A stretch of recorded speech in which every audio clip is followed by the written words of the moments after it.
Shalom Aleichem and welcome to Online Smicha.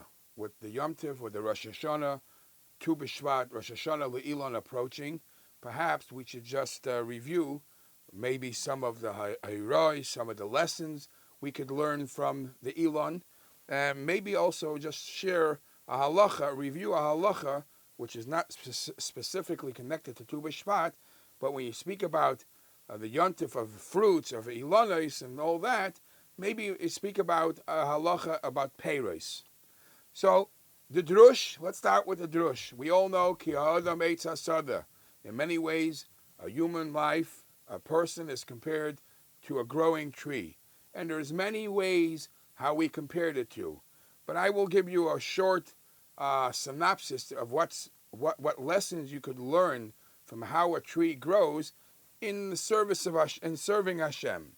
First of all, a fascinating thing you see about a tree as it's growing, that a tree, most of the trees survive all different types of seasons. They could start off in the summer hot season, and then have to go through a winter season. So the heat of the sun could shrivel up the leaves and make things very moist, very hot, and then go through a cold season where there's snow and hail. So too, perhaps the lesson that we could learn from that is there is bumps. Rahman al-San, the Eibishter has made that a person's life is not always smooth sailing.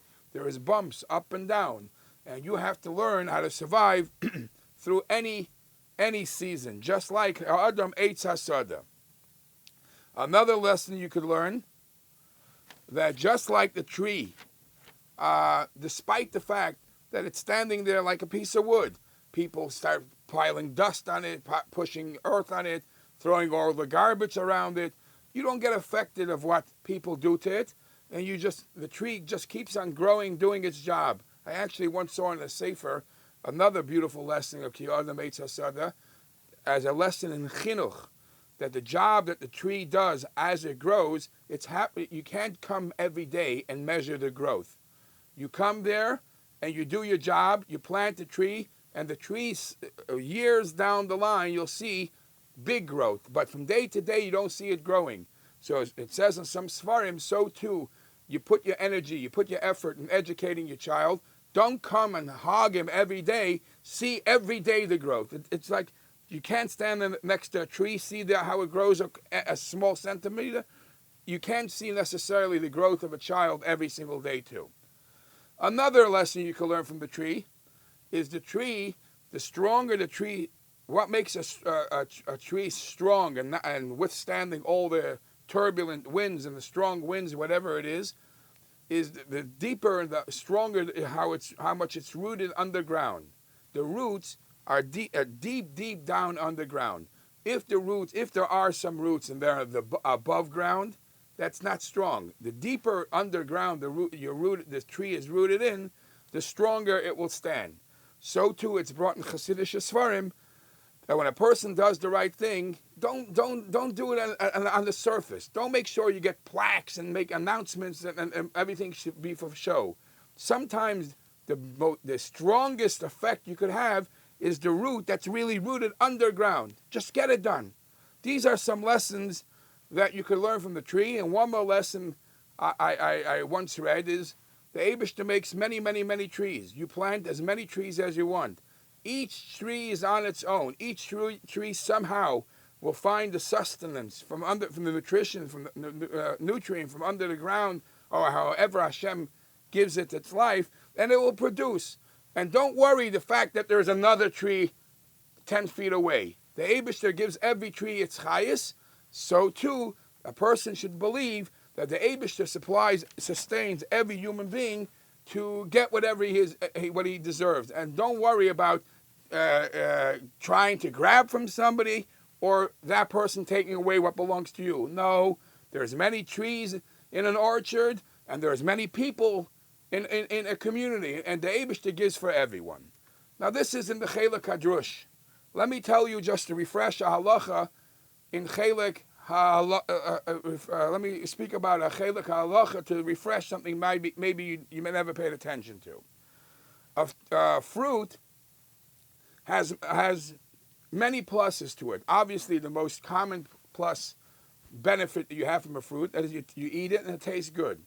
But there are many fruits that also have a pleasant smell.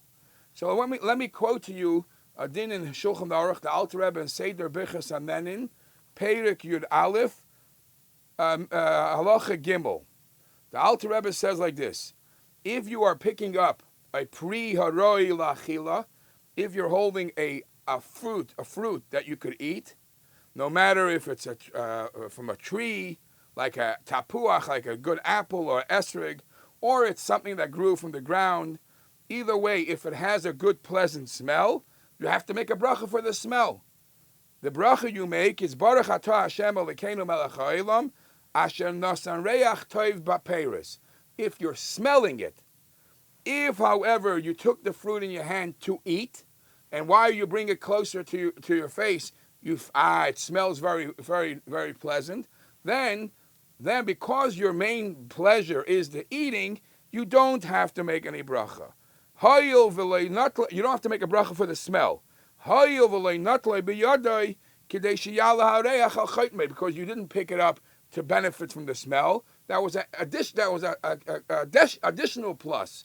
Your main gain that you wanted to get was to eat. Unless when you pick it up just for the smell, then you have to make a bracha. So where does this play another role? It plays a role in the Hilchas Shabbos. In Hilchas Shabbos, Siman Shin Lamed Vav, Seif Tez Zayin, the Alter Rebbe says a esrog or any good apple, anything that you could eat, you're not allowed to smell them if they're still attached to the tree. Why? Gezerah, because you are afraid you might cut them. Because apple, if you go through an apple tree and it smells good, it's gonna enhance your desire to want to eat it. Eating it, you'll have to schlep it off, cut it off, and that you're not allowed to do in Shabbos. So the Alter Rebbe says there's a difference between a fruit which is edible and hadassim, for example. You're not going to cut it off because you're not going to want to eat it. So anything which is edible, you're not allowed to smell on Shabbos because you might cut it off. There is a very interesting chiddush that's mentioned in the Shmir Shabbos Kol Chasa, and this is in Perek Chavav, Ois Chav Beis. He says, how about if you want to make a bracha of shechiyanu on the fruit?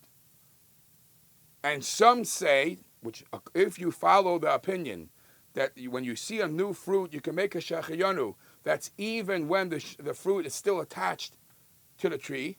So some say, because you could make that bracha shechiyanu, and it doesn't have to be while you're eating the fruit, perhaps you're allowed to do that even on Shabbos, which is a big chiddush, because according to what we're saying, there's always the chash that you might, because it's roy lachila, you might take it off and eat it.